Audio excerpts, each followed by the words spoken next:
خلق الإنسان علمه البيان الصلاة والسلام على سيدنا محمد الذي جعلنا من عبادة الأوثان إلى عبادة الرحمن أما بعد فأعوذ بالله من الشيطان الرجيم بسم الله الرحمن الرحيم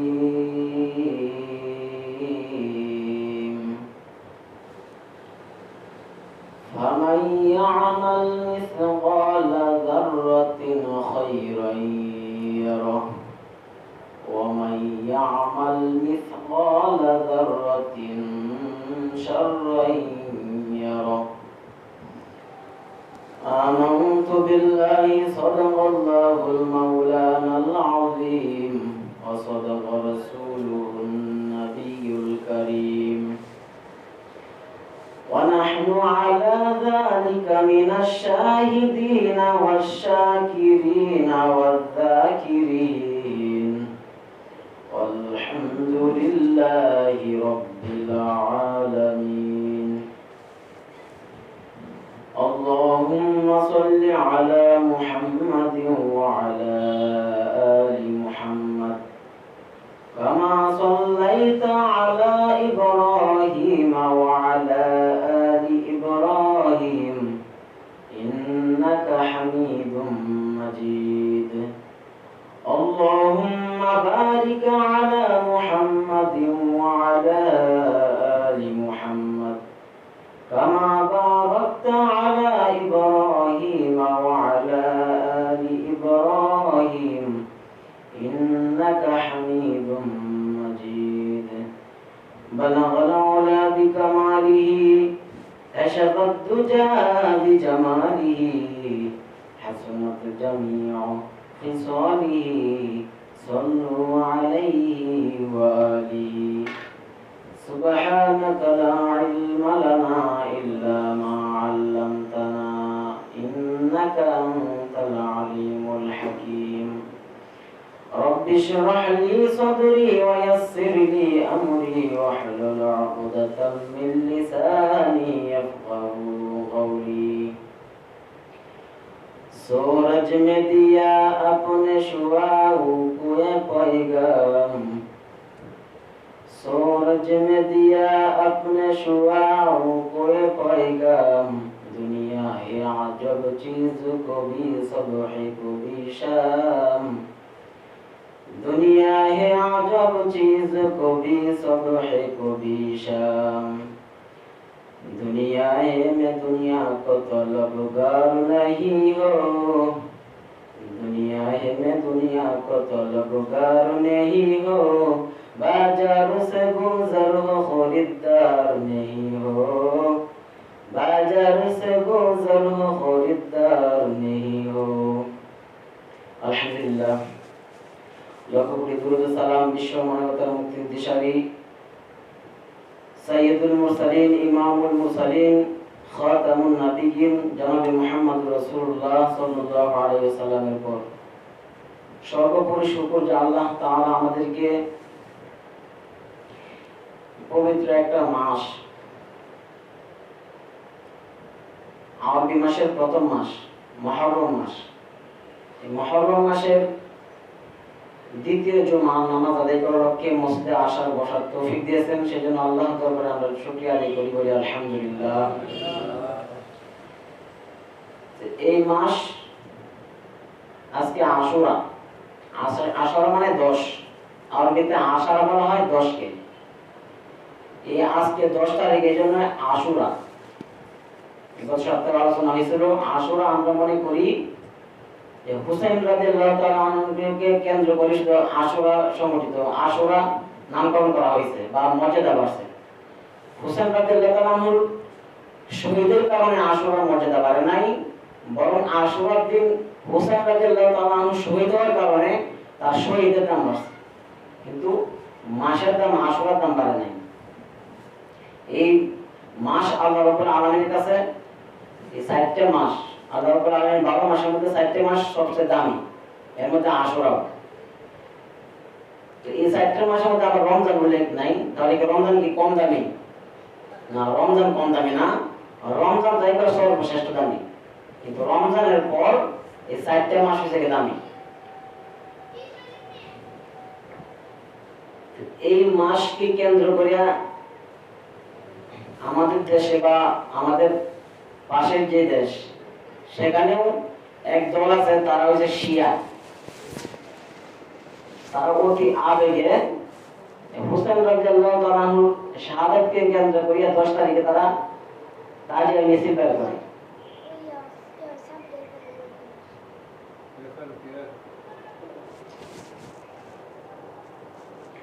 তাজিয়া মিছিল বের করে, তাজিয়া মিছিল বের করে শিয়া সম্প্রদায়, তাদের সাথে আমরাও কিছু আছে অতি আবেগ দেখে আমরাও তাজিয়া মিছিলে শরীক হই। একটা শব্দ আছে পাক পাঞ্জাতন, এই শব্দ শুনছেন কিনা আপনারা? পাক পাঞ্জাতন যদি শুনে থাকেন তাহলে মানে শুনছেন এই জায়গাতে যে বেদাতে আছে, যেখানে বেদাত আছে সেখানে এই শব্দটা মানে পরিচিত, পাক পাঞ্জাতন। অথবা এটা পোস্টার হিসাবেও বের হয়েছে, পোস্টারের মধ্যে লেখা প্রথমে থেকে ইয়া মুহাম্মদ, প্রথম উপরে লেখা ইয়া মুহাম্মদ একটা পোস্টার, বাম সাইড ডাইনের সাইডে লেখা ইয়া আলী, প্রথম ইয়া মুহাম্মদ পরে ইয়া আলী, মাঝখানে থেকে ইয়া ফাতেমা, আর নিচে এক সাইডে ইয়া হাসান আর এক সাইডে ইয়া হুসাইন। পাক পাঞ্জাতন, পাক মানে পবিত্র, পাক শব্দের অর্থ পবিত্র, পাঞ্জা মানে 5, পাঞ্জা মানে 5, পাক মানে পবিত্র, তন মানে শরীর। তাহলে তিনটা মিলাই হবে পাক পাঞ্জাতন, মানে পবিত্র 5 শরীর। আবার শরীর দ্বারা উদ্দেশ্য হচ্ছে কি ব্যক্তি, শরীর দ্বারা উদ্দেশ্য ব্যক্তি। তাহলে পাক পাঞ্জাতন শব্দের অর্থ হইছে কি পবিত্র 5 ব্যক্তি, পবিত্র 5 ব্যক্তি। এই পবিত্র 5 ব্যক্তি কারা? ইয়া মুহাম্মদ, ইয়া আলী, ইয়া ফাতেমা, ইয়া হাসান, ইয়া হুসাইন। তারা পবিত্র, এই 5 জন পবিত্র কেন? তারা আহলে বাইত, তারা আহলে বাইত। এই 5 জন শুধু আহলে বাইত, তারা শিয়া যারা তারা এই 5 জনকে শুধু আহলে বাইত মনে করে, কিন্তু আল্লাহ রাব্বুল আলামিন শুধু 5 জনকে আহলে বাইত হিসেবে গণ্য করেন নাই। কোরআন শরীফে আরো আহলে বাইত হিসেবে আরো অনেক আল্লাহ রাব্বুল আলামিন বলেছেন। যেমন সূরা আহজাবে আল্লাহ রাব্বুল আলামিন বলেছেন ইয়া নিসাআন নাবিয়্যি লাস্তুন্না কাআহাদিন মিনান নিসা। আল্লাহ রাব্বুল আলামিন বলেন ও পয়গম্বরের বিবিগণ, কাআহাদিন মিনান নিসা ইন ইত্তাকাইতুন্না ফালা তাখযা'না বিল কওল। তোমরা যখন পরপুরুষের সাথে কথা বলবা তোমরা আল্লাহকে ভয় করো, পরপুরুষের সাথে কথা বলবা নরম ভাষায় কথা বলিও না। মানুষের সাথে নরম ভাষায় কথা বলিও না। যারা পরপুরুষ মহিলারা নরম ভাষায় কথা বলবে না, তাহলে তারা কোন ভাষায় কথা বলবে? আমাদের দেশে কোন মহিলা যদি, আমরা যদি কোনো দরকারে যাই, মহিলা যদি কর্কশ ভাষায় কথা বলে, আমরা কই মহিলার ব্যবহার ভালো না, ব্যবহার ভালো না। কিন্তু আল্লাহ রাব্বুল আলামিন বলতেছেন যারা পরপুরুষ তাদের সাথে নরম ভাষায় কথা বলো না, কারণ নরম ভাষায় কথা বললে কি হবে? পরে আয়াতে আল্লাহ রাব্বুল আলামিন বলতেছেন ইয়া নিসাআন নাবিয়্যি লাস্তুন্না কাআহাদিন মিনান নিসা ইন ইত্তাকাইতুন্না ফালা তাখযা'না বিল কওল ফায়াতমা আল্লাযী ফী কলবিহি মারাদুন ওয়া কুলনা কাওলাম মা'রুফা। আল্লাহ রাব্বুল আলামিন বলেন যাদের অন্তরের মধ্যে রোগ আছে, এই রোগওয়ালা অন্তর কাছে যদি তুমি নরম ভাষায় কথা বলো তাহলে তোমার দিকে সে আকৃষ্ট হয়ে যাবে। অনেক সময় দেখা যায় একটা মহিলা যদি রং নাম্বারে কথা বলে, অনেক সময় কল করে রং নাম্বার চলে যায়, যদি রং নাম্বারে চলে যাওয়ার পর দেখে মহিলা এটা কোন জায়গা, অমুক জায়গা কেন না, এটা অমুক জায়গা না, এটা রং নাম্বার। এই পুরুষটা কি করে বিকাল বেলা আবার কল দেয়, সকালে না আমি বলছি তার রং নাম্বার, আপনার কণ্ঠটা খুব ভালো লাগে, কারণ নরম ভাষায় কথা বলছে, শুদ্ধ ভাষায় কথা বলছে, যেন ভালো লাগছে, এই জন্য বারবার মিস কল মারে। এই জন্য আল্লাহ বলতেছেন, ও পয়গম্বর বিবিগণ, তোমরা আল্লাহকে ভয় করো এবং পর পুরুষের সাথে নরম ভাষায় কথা বলবা না, শক্ত ভাষায় কথা বলবা। ফায়াতমা আল্লাযী ফী কলবিহি, যাদের কলবের মধ্যে মারাদুন ও রোগ আছে, তাদের সাথে তারা যদি তোমাদের কথাগুলো শুনে, তাহলে তোমাদের দিকে তারা আকৃষ্ট হয়ে যাবে। পরে আয়াতে আল্লাহ বলতেছেন, ইন্নামা ইউরিদুল্লাহু লিইযহিবা আনকুমুর রিজসা আহলাল বাইত। এই যে এখানে আহলাল বাইত আল্লাহ বলতেছেন, তোমাদের আল্লাহ রাব্বুল আলামিন চান তোমাদের ভিতর থেকে নাফাকি দূর করতে। হে আহলাল বাইত, তাদেরকে আল্লাহ রাব্বুল আলামিন আহলাল বাইত বলতেছেন। কিন্তু এই যারা শিয়া তারা বলে পাঁচ পাঞ্জাতন, এই পাঁচজনই শুধু আহলাল বাইত। কিন্তু আল্লাহ রাব্বুল আলামিন বলতেছেন মুহাম্মদ সাল্লাল্লাহু আলাইহি সাল্লামের 9 জন অথবা 11 জন বিবি তারাও আহলে বাইত। আহলে বাইতের সংখ্যা আরো বাড়ছে, কিন্তু যারা শিয়া সম্প্রদায় তারা মনে করে 5 জনই আহলে বাইত। এই শিয়া তারা হযরত হুসাইন রাদিয়াল্লাহু তাআলা আনহু শাহাদাতকে কেন্দ্র করে তারা তাজিয়া মিছিল বের করে, অথচ আলী রাদিয়াল্লাহু তাআলা আনহু হুসাইন রাদিয়াল্লাহু তাআলা আনহুর দাম বেশি আলীর।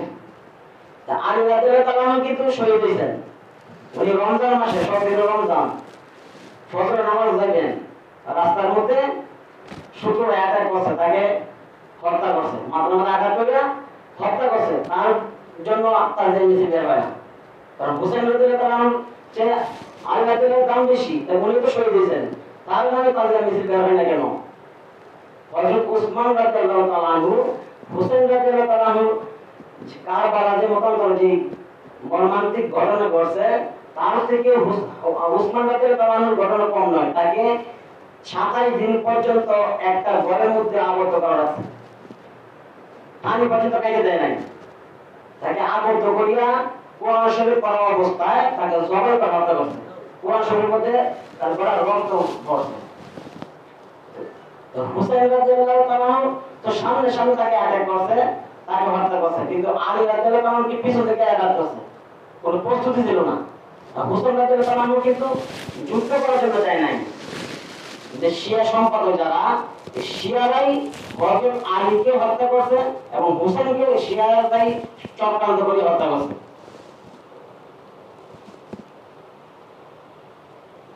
শিয়া সম্পাদক যখন মুয়াবিয়া, আল্লাহ রাসূল সাল্লাল্লাহু আলাইহি ওয়াসাল্লামের একজন সাহাবী মুয়াবিয়া রাদিয়াল্লাহু তাআলা অনেকে ওনাকে নিয়ে বাজে মন্তব্য করেন, কিন্তু মুয়াবিয়া আল্লাহ রাসূল সাল্লাল্লাহু আলাইহি ওয়াসাল্লামের একজন নৈকট্যপ্রাপ্ত সাহাবী।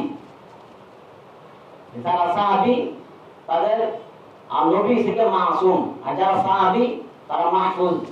মাহফুজ মানে সংরক্ষণ। তারা গুনাহ করছিল, কিন্তু আল্লাহ রাব্বুল আলামিন তাদেরকে গুনাহের উপর অটল থাকতে দেন নাই। তাদেরকে আল্লাহ রাব্বুল আলামিন গুনাহমুক্ত করে জান্নাতের সার্টিফিকেট কাউকে দিয়েছেন এবং তাদেরকে গুনাহমুক্ত করে দুনিয়া থেকে নিয়েছেন, যারা সাহাবী। আর মাসুম হয়েছে যে কোনো জীবনে গুনাহই করে নাই। নবী হয়েছে মাসুম, আর সমস্ত সাহাবী হয়েছে মাহফুজ। আল্লাহ রাব্বুল আলামিন সংরক্ষণ করছেন, গুনাহ করতে দেন নাই।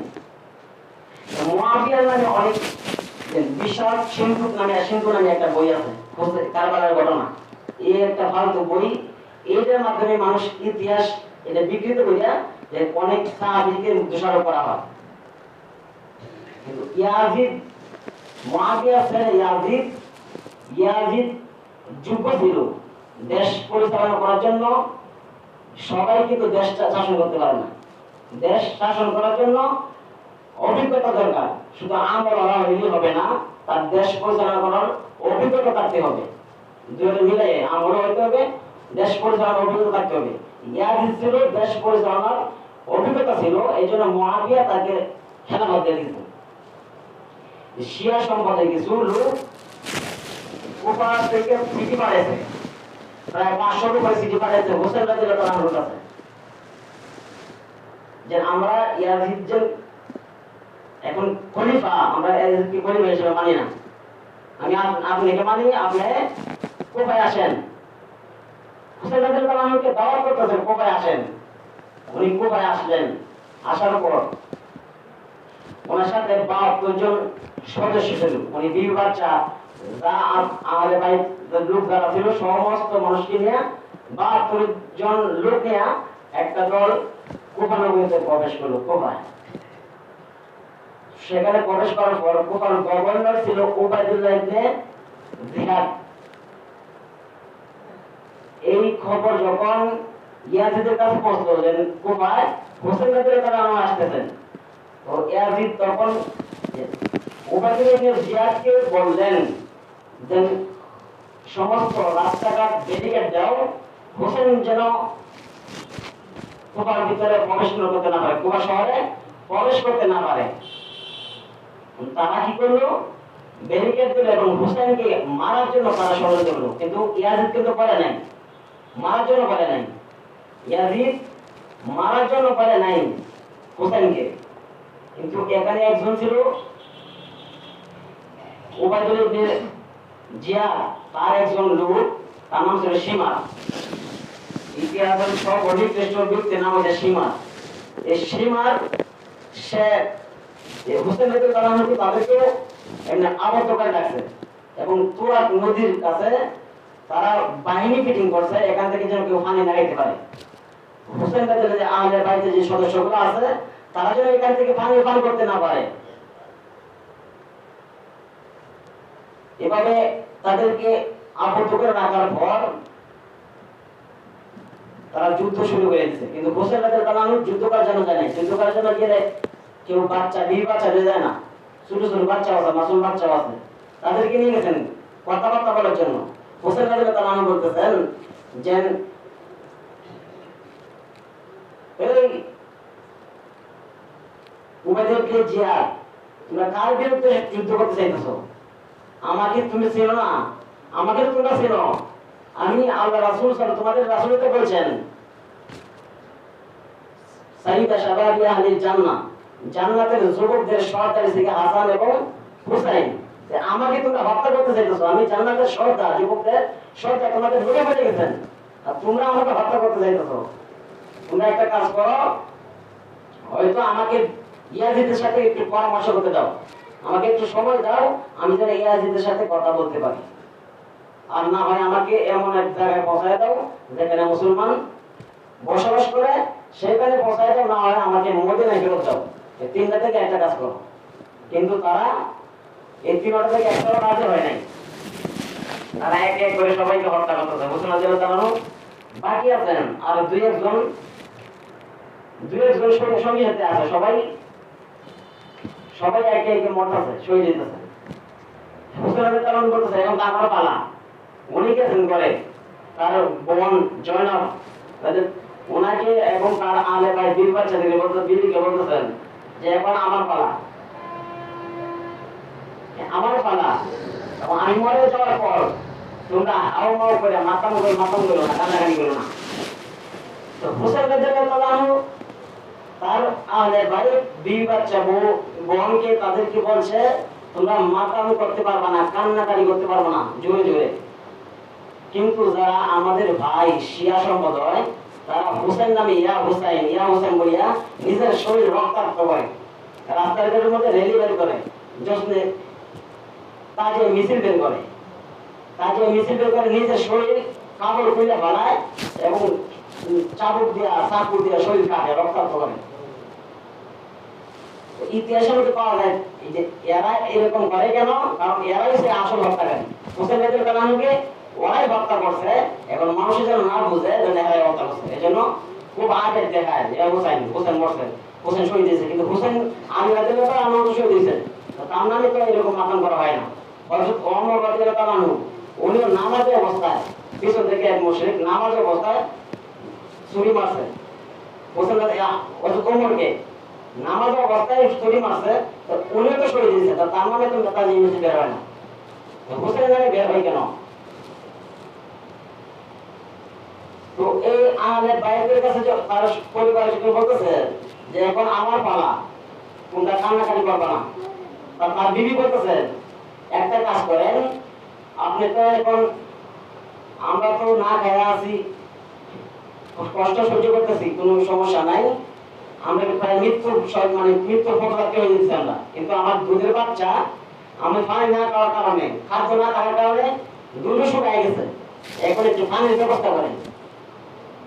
হুসেন রাদিয়াল্লাহু কি করলেন, এই বাচ্চাটা নিয়ে গেলেন তোরা নদীর পাশে যখন যাবেন, এই সাধারণ অন্য একজন জিয়াদের সৈন্যবাহিনীদেরকে বলতেছেন যে এই শোনো লোকেরা, তোমার সাথে আমার শত্রু রাখতে পারে, তোমরা আমাকে হত্যা করে দিই, মাসুম বাচ্চা তো কোনো দোষ নাই, ওকে একটু পানি পান করতে দাও। এবং বাচ্চাকে উপরে তুলছে, তারা কি হচ্ছে একটা বিষাক্ত তীর বাচ্চার বুকের মধ্যে মারছে, একবার সঙ্গে সঙ্গে কলিজা বের হয়ে সাথে সাথে শেষ, শরীর ঠান্ডা হয়ে গেছে, মৃত্যুবরণ করছে, শহীদ হয়ে গেছে। তখন ওই বাচ্চা নিয়ে বেবির কাছে বলতেছে, নাও তোমার বাচ্চা নাও, জন্মের পানি পান করছে, আর পানির জন্য তোমাকে কান্না করতে হবে না, আর পানির জন্য কোনো টেনশন করতে হবে না। এই তখন হোসেন রাদিয়াল্লাহু উনি কারবালার প্রান্তে গেলেন, ঘোড়া দিয়ে গেলেন, তিনিও পানি পিপাসিত, ঘোড়া দিয়ে গেলেন তোরা নদীতে পানি পান করবেন। বা যখন পানি পান করতে মন মানে হাতের মধ্যে নিছেন, তখন মনে হয়ে গেছে বাচ্চার কথা, যে অনেক আমার আহলে বাইরে তো পানি অভাবে মৃত্যুবরণ করছে, আমার বাচ্চাকে পানি পান করতে পারবে না, তখন সে পানি আর পান করে নাই। ঘোড়ায় উঠিয়া কারবালার ময়দানে উনি ঘুরতেছেন, কোনো যে ইয়াজিদের কোনো বাহিনী সাহস করতেছে না যে হোসেনকে আক্রমণ করবে, কিন্তু যে এদের মধ্যে যে সীমার ছিল, সীমার বলতেছে তোমরা আর কত অপেক্ষা করবা, চতুর্মুখী তারা 5,000 লোক সৈন্য, হোসেন রাদিয়াল্লাহু একা মাঝখানে চতুর্দিকে একা করতেছে, উনি ঘোড়ার উপরে একে এক তীর নিক্ষেপ করতেছেন, তীর এসে বুকে পড়তেছে, ঘোড়া পড়তেছে, তখন উনি একবার নিজ পড়ে মাটিতে লুটিয়ে পড়ে গেছেন। পড়ে যাওয়ার পরে শাহাদাত বরণ করছেন, কিন্তু শাহাদাত বরণ করার পরেও সীমার বলতেছে যে ওর মাথাটা যদি কেউ কাটিয়ে নিতে তাকে পুরস্কৃত করা হবে। তখন সীমা কি করলো, তোর বাড়ি নিয়ে হোসেন রাদিয়াল্লাহু মাথা কেটে ফেললো, গলা থেকে আলাদা করে ফেললো। তখন এটা নিয়ে গেল উপায়দুল ইবনে জিয়াদ, উনি ঘরের ভিতরে বসা, তার পায়ে কাছে রাখছে, তখন তার হাতে একটা লাঠি ছিল, এই লাঠি দিয়ে হোসেন রাদিয়াল্লাহু ঠুকে মুখে আঘাত করতেছে। তখন একজন মুরব্বী সাহাবী ছিল, হযরত যায়েদ রাদিয়াল্লাহু আনহু, মানে 80 বছর বয়স, উনি দাঁড়ায় গেছেন, ইমানের বলে বলিয়ান হয়ে দাঁড়ায় গেছেন যে উবাইদুল ইবনে জিয়াদ, তোমরা কাটি তুমি তাকে হত্যা করছো, অনেক সহ্য করছি, কিন্তু তোমরা যদি হুসাইনের মুখের মধ্যে এইভাবে আঘাত করতেছো, আমি আল্লাহ রাসূলকে দেখছি এই হুসাইনের ঠোঁটের মধ্যে আল্লাহ রাসূল অনেকবার সময় গেছেন, অনেকবার নাকে মুখে সময় গেছেন, আর তুমি তাকে লাঠি দিয়ে আঘাত করতেছো। এইভাবে নিষ্ঠুর ভাবে কারবালার ঘটনা একটা ইতিহাসে একটা কলঙ্কময় অধ্যায়। আল্লাহ রাসূলের যে নাতি তাদেরকে শহীদ করা হয়েছে, তাদের পুরো পরিবারকে শহীদ করা হয়েছে এই কারবালার ময়দানে। এই জন্য আশুরার দিন এই কারবালাকে কেন্দ্র করে আশুরা নয়, এই আশুরা আরো বহু ঘটনা আল্লাহ রাব্বুল আলামিন ঘটাইছেন। যেগুলো গত সপ্তাহে আলোচনা ছিল, নূহ আলাইহিস সালাম যে জুদি পাহাড়ের মধ্যে তার যে কিস্তি বানিয়েছিলেন, এই কিস্তির উপর যখন তার সকল উম্মতগণ আহরণ করলেন, আহরণ করার পর যখন পানি একটা নির্দিষ্ট সময় শুকাই গেছে, এখন কাক, এখানে তো পশু পাখি সবার জোরে জোরে ছিল, একটা কাককে পাঠাইছে, গিয়ে দেখো দুনিয়া জমিনে পানি কিরকম অবস্থা, কাক যে গেছে আর আয় না, পরে পাঠাইছে কবুতর গিয়া আবার এসে বসে পানি শুকাই গেছে। পরে কিছুক্ষণ পর আবার কাক আয় উপস্থিত, বলে তোমাকে তো আগে পাঠাইছিলাম, তুমি এই পরে এসে গেলে গিয়া, তো দুনিয়াতে গেছি গরু মরা দেখে আর সহ্য হয়েছে না, তাও শুনে বসছিলাম। হযরত নূহ আলাইহিস সালাম বললেন যে কবুতর যেহেতু আমার কথা শুনছে, সাথে সাথে এই কথা, এই প্রাণীটা আল্লাহ তাকে এরকম মানুষ সম্মান করবে, তা মানুষ একটা ঘরের মধ্যে থাকবে, তার জন্য আলাদা একটা ঘর করে রাখবে, কারণ কবুতর মানুষে পালবে, কিন্তু কাক তাদেরকে কেউ পালবে না। কাক কথা অমান্য করছে, এজন্য কাককে কেউ পালে না, কবুতর সবাই পালে। আল্লাহ রাব্বুল আলামিন এই অসংখ্য ঘটনা ঘটাইছেন। আবার কিছু কিছু গ্রন্থের মধ্যে দেখেন যে হযরত ইব্রাহিম আলাইহিস সালাম উনাকে যখন নমরুদের আগুনে নিক্ষেপ করা হয়েছে, কেন নিক্ষেপ করা হয়েছে? যে ইব্রাহিম ছিল যে নমরুদ যে মূর্তি পূজা করে, মূর্তি পূজার বিরোধী। নমরুদ যে মূর্তি পূজা করে, এই মূর্তি পূজার বিরোধী ছিল হযরত ইব্রাহিম আলাইহিস সালাম। তো মূর্তি পূজা কি ভালো কাজ? মূর্তি পূজা ভালো কাজ না। আর যদি দুর্গা পূজা, মূর্তি পূজা আর দুর্গা পূজা, এক হচ্ছে দুর্গা পূজা আর হচ্ছে দুর্গা পূজা। হিন্দুরা করে দুর্গা পূজা, দুর্গা পূজা, আর মুসলমানরা করে দুর্গা পূজা, কোনো পার্থক্য নাই। কিন্তু এটা আমরা আমল মনে করি, এটা তো ভালো কাজই, সিনে লয়ে যায় বাবা দরবারে।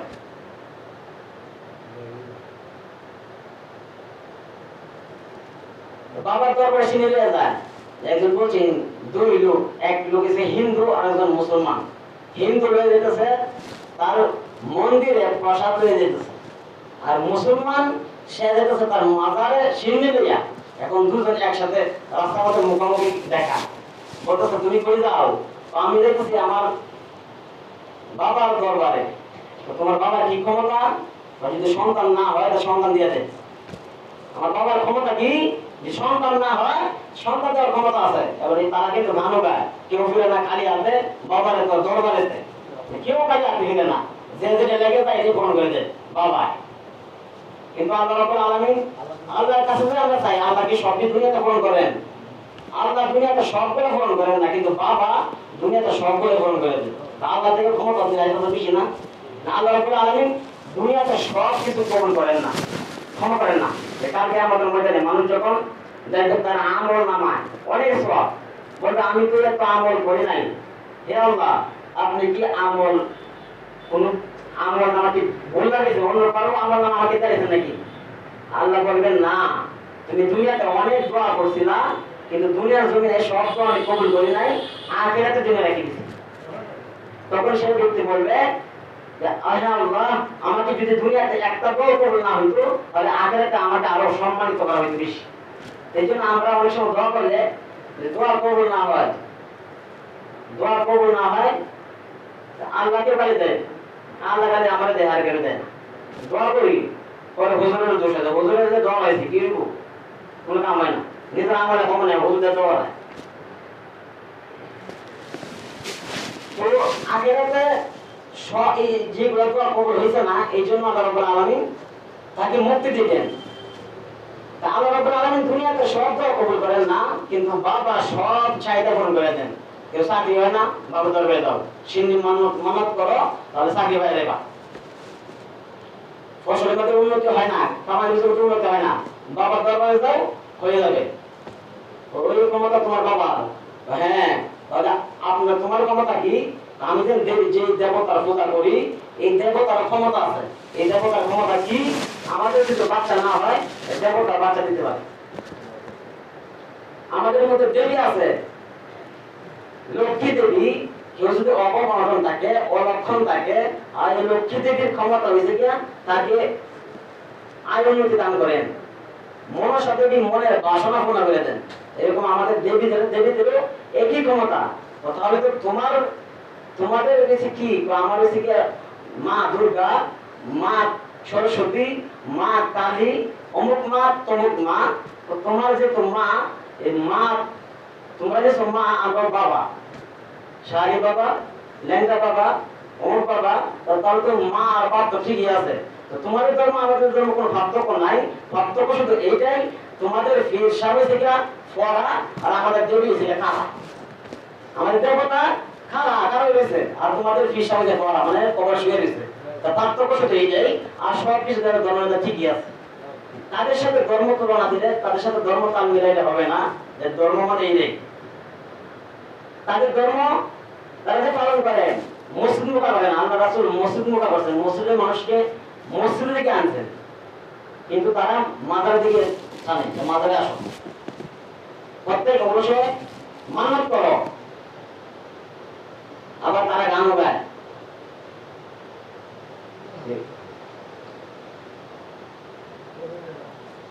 কেউ আলোচনা করবে না, গান গাই আমগো বাবার দরবারেতে কত গরু যায়, আমগো দরবারে অনেক গরু যায়, অন্য ফিরে দরবারে মানুষ যায় না। আমরা ফিরে দরবারে যে গরু হয়, অন্য ফিরে দরবারে মানুষটি হয় না। গরুর সাথে মানুষের তুলনা, এটা কোন মানুষের কিনা, গরু আর গরুর গরু আর গরুর দরবারে গরু যাবে, মানুষের দরবারে মানুষ যাবে।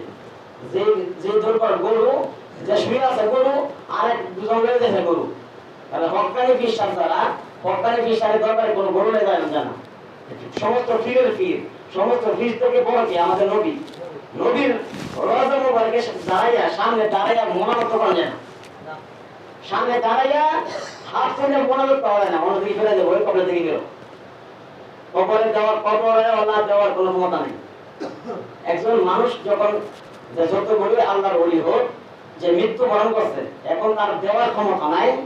একজন মানুষ মৃত্যুবরণ করার পর একটা মানুষ যদি সাগরের মাঝখানে হাবুডুবু ঢুকায়, কোন কুল কিনারা নাই, কিনারা পৌঁছানোর জন্য সে চেষ্টা করে, ফিকির করে, তার যে এরকম দুর্দশা, কোন কুল কিনারা নাই, আমি সাগরের মাঝখানে আছি, একটা মৃত্যু যারা বরণ করছে, কবরে শুয়ে আছে, সেও একটা সাগরের মধ্যে আছে।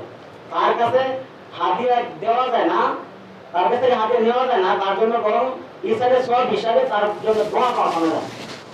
কিছু সূরা পড়িয়া তার জন্য ইসলামের দোয়া সব দোয়া করা যায়, কিন্তু তার মানে চাওয়া যায় না যে আমারে বাচ্চা দিয়া দেও। এরকম চায় আমাদের দেশেও আছে যারা আবার ফিরের মুড়ি দেয়, তারা আবার রাগ করে নিয়েছেন। সব ফির তো খারাপ না, ফিরসারের মুড়ি আমিও ফিরের মুড়ি। যারা যে ফিরে সাজা লয়, এই ফিরসা বাবা ফির হয় কেন? আল্লাহ ছাড়া কারো সাজা করা যাবে না, আল্লাহ ছাড়া কারো কাছে মাথা নত করা যাবে না, সাজা করা যাবে না। গাজীপুর একটা জায়গা আছে, ফুরাবাড়ি মাস্টার বাড়ি, ফুরাবাড়ি মাস্টার বাড়ি, একটা জায়গার নাম গাজীপুর চৌরাস্তার আগে, মাওনা চৌরাস্তার পরে, কোথাপাড়া বারোইয়া। ফুরাবাড়ি এর একটা মাজার আছে, এই মাজারের নাম হচ্ছে পঁচিশ হাজার মাজার। উনি ছিলেন ল্যাংটা, সারা জীবন ল্যাংটা থাকছে। ওনার কবর ফাঁকা করছে, ঘর করছে এই মসজিদে জামাতে, এবং মসজিদও আছে। অবস্থা দেখলাম, বিশেষ করে এটা বারণী হয়, মানে মেলা হয়, নারী পুরুষ সবাই যায়। কবরকে কেন্দ্র করে মেলা, প্রত্যেক বৃহস্পতিবার রবিবার 2 দিন, সপ্তাহে 2 দিন মেলা হয়। আর এদের কিছু মহিলা থাকে, মাজারের পাশে একটা ঘর আছে। সন্ধ্যার সময় দেখছি একটা মোমবাতি জ্বালাইছে, একটা মহিলা মোমবাতি জ্বালায় আবার শিরোজিমা সাজা করতেছে, কবরের সামনে রেখে সাজা করতেছে। সাজা তো বাংলাদেশ চলতেছে, এই জন্য যে তাকে সাজা হয়, এগুলো বললে যারা ফিরের মুড়ি তারা আমরা করে নেবে, যে নেতা করে সাজা হইতেছে, এই নিয়ে বলা হইতেছে, কিন্তু এটা নিজের গায়ে নেবেন না কখনো। আমি ফিরের মুড়ি, যারা সাজা লয় তাদের কাছে আবার দলিল আছে। কি দলিল? এটা তো সাজা করতেছে, আপাতত সাজা না, এটা তাজিমি সাজা, মানুষকে তাজিম করে সাজা করা যায়। দলিল কি? দলিল হলো এই হযরত আদম আলাইহিস সালাম যখন আল্লাহ রাব্বুল আলামিন বানাইছেন, সমস্ত ফেরেশতাদেরকে বলছেন তোমরা তাজিমি সাজা করো, এটা দলিল। আর এটা কি দলিল? হযরত ইউসুফ আলাইহিস সালাম উনি স্বপ্ন দেখতেছেন 11টা তারকা তাকে সাজা করতেছে। এর ব্যাখ্যা হচ্ছে কি, তার 10টা ভাই, মা বাবা, তারা তাকে সাজা করবে, মানে তার আনুগত্য হবে। তারা তার মা বাবা, তার ভাইয়ান ইউসুফ আলাইহিস সালামকে সাজা করছেন, এই দলিল। তাকে পাল্টা প্রশ্ন করা দরকার, তুমি আদম নবীর উম্মত নাকি ইউসুফ নবীর উম্মত? তখন তো বলেন আমরা আদমের উম্মত না, মুহাম্মদ সাল্লাল্লাহু আলাইহি ওয়াসাল্লামের উম্মত। তাহলে মুহাম্মদের শরীয়তে মানুষকে তাজিমের সাথে হোক আর ইবাদতের সাথে হোক, সমস্ত সমস্যাই হারাম। আল্লাহকে ইবাদত মানুষকে তাজিমের সাথে হোক অথবা ইবাদতের সাথে হোক, সমস্ত সাথে হারাম। আবার ওদের মধ্যে আবার বক্তা আছে, বক্তা আমার ছোট হলে বক্তা না, হাফেজ মাওলানা মুফতি, টাইটেল আছে মুফতি, ওরা বলতেছে মোল্লা আছে কয় সেজদা করা যায় নাই, মাথা নয় যদি সেজদা হয়ে যায় তাহলে তো কেটে তোমার মাটির আয় করে নিত না, তাহলে তো জুতার ভিতরে আয় যেত না, মাথা মতো হয়ে যায়। তাহলে তো কেমন লাগে তো না, মাথা মতো হয়ে যায় দলিল, তারা দলিল দিচ্ছে, কারণ মাথা মতো হলে সেটা হয়ে যায়, তাহলে কেমন লাগে তো মাথা নয়, এটা লাগে লাগে জুতার ভিতরে লাগাই মাথা নয় লাগাই লাগে। তারা এটা বুঝে না কোনটা প্রয়োজনীয় আর কোনটা সম্মানী। আমি প্রয়োজনীয় খেতে, মানুষদের খেতে ধান লাগায়, তখন মাথাটা নয়া দেয়, এটা কি ধানের সম্মানে নয় নাকি প্রয়োজনে? আমার প্রয়োজন, খেতে লাগিয়ে দেব, যদি ক্ষেতের প্রয়োজনে নাকি ক্ষেতের সম্মানে মাথা নয়। আমি জুতার ফিতা লাগাইবো, এই ফিতাতে লাগাইবো, এটাকে জুতার সম্মানে আমি মাথা নয় দাম নাকি আমার প্রয়োজনে আমার জুতা লাগাইতে হইব, লাগাইতে হইব। তাহলে ফির সাহেবের মাথার কাছে থেকে মাথা আমার নয়া দেই, তাহলে এটা কি আমার প্রয়োজনে নাকি আমি সম্মানে করলাম? ফির সাহেবের সাথে আমি সম্মানে করতেছি। তারা এই দলিল দেয়, তাহলে তো আলবা দিয়ে খোলা দিয়ে মাটি তোলা যেত না, ক্ষেত লাগানো যেত না মাথা নইয়া, সমস্ত সাদা হয়ে যায় ই না আরাম না, 5 দিন সাদা করা যাবে, তারাও তাদের ছাপাই গেছে।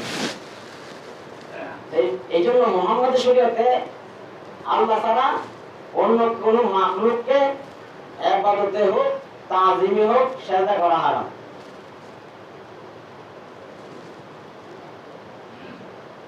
এই আশুরা ইব্রাহিম আলাইহিস সালাম উনি মূর্তি ভাঙছেন, উনি মূর্তি কি করছেন? ভাঙছেন। ভাঙার পর তার নমরুদের যে অনুসারী যারা ছিল, তারা মেলা থেকে আইসাতে আমাদের খোদা অবস্থা শেষ, শুধু বড় মূর্তি আছে, সমস্ত মূর্তি ভেঙে ফেলছে।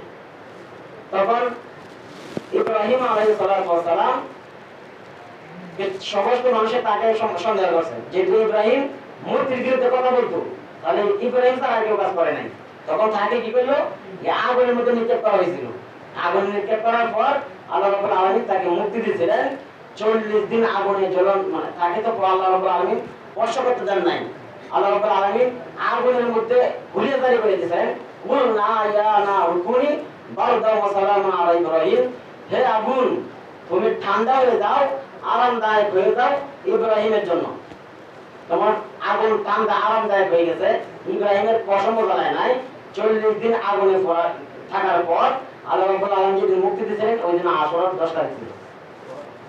আল্লাহ রাব্বুল আলামিন এই আশুরার দিনে অনেক ঘটনা ঘটাইছেন। আবার অনেকে আবার অতি বেশি কইতে কইতে আবার এটা বলে দেয় যে আশুরার দিনে আল্লাহ রাব্বুল আলামিন কিয়ামত দিবেন। এটা বলে যায় যে আশুরার দিনে যে আল্লাহ কিয়ামত সংঘটিত করবেন, এটা কোনো জায়গায় নাই, কারণ কিয়ামতের কথা উল্লেখ নাই যে আশুরার দিনে হবে। 5টা বিষয় আছে যা আল্লাহ ছাড়া আর কেউ জানে না। এটা আরো অনেক আগে আলোচনা হয়েছিল। 5টা বিষয় আছে এটা আল্লাহ ছাড়া কেউ জানে না। 1 নম্বর হচ্ছে কিয়ামত কখন হবে, 2 নম্বরে বৃষ্টি কবে হবে, কখন হবে, 3 নম্বরে আমি আগামীকালকে কি উপার্জন করবো, কি খাবো, 4 নম্বরে মায়ের পেটে যে বাচ্চা আছে, এই বাচ্চা ছেলে হবে না মেয়ে হবে, এটা আল্লাহ তারা কেউ জানে না। আর 5 নম্বর হচ্ছে কি মৃত্যু কখন হবে। এই 5টা বিষয়ের জ্ঞান আল্লাহ রাব্বুল আলামিনের কাছে। এজন্য কিয়ামত মুহররমের 10 তারিখ হবে, এটা মনে রাখবেন। তো সময় বেশি হয়ে গেছে, যে আয়াত পড়ছিলাম, আমাইয়া আমাল মিসকাল যাররাতিন খায়রান ইয়ারা ওয়া মাইয়া আমাল মিসকাল যাররাতিন শাররান ইয়ারা। যে মুহররমের এই কারবালা আলোচনা করতে গিয়ে মূল যে আয়াতের সময় পাওয়া হয় নাই, বেশি হয়ে গেছে। এইটা অর্থ হচ্ছে কি, এই যে মানুষ যদি যারা পরিমাণ, যারা আগে বুঝতে হবে যারা কাকে বলে। একটা সুতি কাপড় বিছানোর পর এটা চিপে বানাইয়া আবার একটা জানো দিলে, যেমন পানি বিন্দু কণা কণা পড়ে, অথবা টিনের ছিদ্র দিয়া ঘরের ভিতরে আলো ঢুকে শীতের দিন যেরকম বোঝাটা ভালোর মতো উঠতেছে কণা, এই কণা গুলাকে এই 70 ভাগ দিয়ে ভাগ করলে যে একটা ভাগ হয়, এটাকে বলা হয় জাররা। জাররা এটা সামান্য, সাধারণত চোখে দেখা যায় না। আল্লাহ রাব্বুল আলামিন বলেছেন জাররা পরিমাণ যদি কেউ গুনাহ করে, এটা তার আমলনামায় দেওয়া হবে। জাররা পরিমাণ যদি নেকির কাজ করে, আমরা অনেক সময় বলি শুধু নেক কাজ করছে, এটা কবুল হয়েছে কিনা, সমস্ত নেক কাজ জাররা পরিমাণ নেক কাজ যদি হয়, এটাও আল্লাহ রাব্বুল আলামিন মিজানে আল্লাহর মধ্যে উঠানো হবে, এবং যে কোন কাম দেওয়া হবে যার পাল্লা ভারী হবে, আমল নামা যদি ভালো নেক আমল ভারী হয় তাহলে সে জান্নাতে প্রবেশ করবে, আর যদি বদ আমল ভারী হয় তাকে জাহান্নামে প্রবেশ করাবে। এই নেক আমল, বেশি আমলের কথা আল্লাহ রাব্বুল আলামিন বলেন নাই, ভালো আমলের কথা বলছেন। যে ভালো আমল, আমল আমরা পরিশুদ্ধ করতে হলে আমরা যে অনেক সময় দাওয়াত তাবলীগের যে কাজটা, এটা আমরা অনেক তারা করি না, তো তারা ভাবে যা স্বপ্নে পাইছে। অনেকে বলে কিন্তু ইলিয়াসের স্বপ্নে তাবলীগে যায়, স্বপ্নে বুঝতে পারে স্বপ্নের কোনো দলিল নাই, দলিল হয় না। একজনের স্বপ্ন দেখে এটা উপরে আমল করা যাবে না, কিন্তু এটা যদি ইজতিহাদের মাধ্যমে যদি এটা আমল কোরআন হাদিসের সাথে মিল থাকে তাহলে আমল করার সমস্যা নাই। যেমন কালিমার সমস্ত নবীরাই কালিমার দাওয়াত দিয়েছেন। কালিমার নামাজের কথা আল্লাহ রাব্বুল আলামিন কোরআনে ঘোষণা দিয়েছেন, নামাজ কায়েম করতে হবে। কালিমা নামাজ, ইলম ও জিকির, আল্লাহ রাসূল বলেছেন যে ইলম শিক্ষা করার জন্য যে সমস্ত মানুষ, নারী এবং পুরুষ, তাদের উপর ইলমের দিন শিক্ষা করা ফরজ। আর এটা ফরজ বিধান। ইলম ও জিকির এই দুটো এখানে, ইলম সহ জিকির করা, জিকিরও করা। আল্লাহ রাসূল সাল্লাল্লাহু আলাইহি ওয়াসাল্লাম বলেন যে ব্যক্তি জিকির করতে করতে জিহ্বাকে তরতাজা রাখবে তার কিয়ামতের ময়দানে সে হাসতে হাসতে জান্নাতে প্রবেশ করবে। তবে জিকিরের কথাও আল্লাহ রাব্বুল আলামিনের কোরআনে ঘোষণা, ইয়া আইয়ুহাল্লাযীনা আমানু যিকুরুল্লাহ যিকরান কাসীরা, হে ঈমানদাররা তোমরা বেশি বেশি জিকির করো। জিকিরের কথা আল্লাহ রাব্বুল আলামিন কোরআনে ঘোষণা। আর জিকির ইকরামুল মুসলিমিন, রাসূল সাল্লাল্লাহু আলাইহি ওয়াসাল্লাম একরামের কথা বলে গেছেন, মানুষকে একরাম করা। তো একরামের কথা আল্লাহ রাসূল বলে গেছেন, তো এটা তো কোরআন হাদিসের বাইরে কিছু না। সহিহ নিয়ত এবং নিয়ত সহিহ করা, ইন্নামাল আমালু বিন্নিয়াত, আল্লাহ রাসূল বলে গেছেন সহিহ নিয়ত করা। নিয়ত যদি সহিহ নিয়ত করেন, নিয়ত যদি সহিহ হয়, যদি কেউ যদি সামান্য সরিষা পরিমাণ যদি আল্লাহ রাস্তায় দান করেন, নিয়ত ভালো, এটা আল্লাহ রাব্বুল আলামিন বাড়াইতে বাড়াইতে পাহাড় পরিমাণ সওয়াব তার আমল দেওয়া হবে। নিয়ত সহিহ করার কথা বলা হয়েছে। এবং দাওয়াত ও তাবলীগ সমস্ত নবীরা দাওয়াত দিয়েছেন, এবং আল্লাহ রাব্বুল আলামিন কোরআনে ঘোষণা করেছেন তা'মুরুনা বিল মা'রুফি ওয়া তানহাউনা আনিল মুনকার, তোমাদের মধ্যে একটা দল থাকা চাই যারা মানুষকে সৎ কাজের আদেশ করবে, আজকে যুগের একটু বেশি হয়ে যেতে হয়, অসৎ কাজের নিষেধ করবে, মানুষকে দিনের দিকে আহ্বান করবে। যারা দাওয়াত তাবলীগ করে তারা কি সরকার থেকে বেতন পায় না? নিজের পকেট থেকে খরচ করে মানুষকে দাওয়াত দেয় নিজের দলে আনার জন্য না, যে আমার বাবার দরবারে আসো, অমুক লিয়ে যাও, তমুক লিয়ে যাও, নিজের আমলকে ঠিক করার জন্য। আমি কবরে যাইতে হইলে আমার নামাজ যেন শুদ্ধ হয়, আমার পড়া যেন সূরা কেরাত যেন আমার শুদ্ধ হয়, এইগুলা শিক্ষা দেওয়া হয়।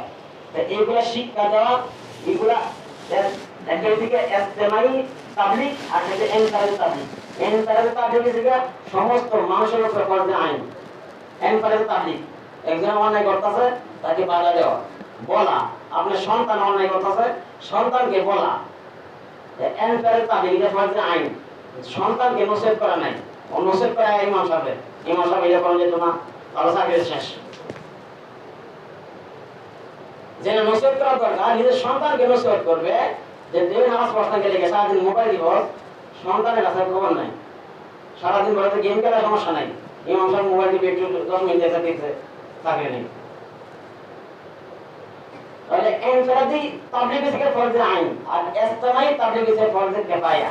ফরজ কিফায়া হচ্ছে নামাজের মতই, সারা গ্রামের মধ্যে যদি একজন না করে সমস্ত মানুষই গুনাহগার হবে। আর যদি দুইজন, এই জন্য তাবলীগ দ্বারা আল্লাহ রাসূল এটা বলেন নাই যে সমস্ত ঘর থেকে একজন বাইরে যাও, বলা হয়েছে তোমাদের বড় দল থেকে একটা ছোট দল আল্লাহ রাস্তা বের হোক। সমস্ত ঘর থেকে একজন প্রতিদিন বাইরে হচ্ছে না। এই মাসে মনে করেন আইসে, এই সপ্তাহে আইসে 10 জন, এরপরের সপ্তাহে অন্য 10 জন, মানে এইভাবে যেতে পারবে। কিন্তু একসাথে সমস্ত ঘরের গ্রামের যত মানুষ আছে সমস্ত পুরুষ মানে একজন করে বাইরে যাওয়ার কথা আল্লাহ রাব্বুল আলামিন বলেন নাই। এই থেকে ইজতিমাই তাবলীগ, এই থেকে ফরজ কিফায়া, দুইজন যাইলেও ঘর থেকে একজন, একবার থেকে একজন গেলেও হইতাছে। এই জন্য আমরা ইজতিমাই তাবলীগ নিজের আমলকে শুদ্ধ করার জন্য আমরা মসজিদ থেকে যাওয়া হয় না। এই ভিতরে না গেলে যেহেতু ফরজ কিফায়া গুনাহ হবে, তো আমরা কি যাওয়া দরকার না? তাহলে এই 2-4 দিনের ভিতরে দাওয়া হবে। আমরা যাবো একটু নাম বলে বাবা, আজকে সময় বেশি হয়ে গেছে।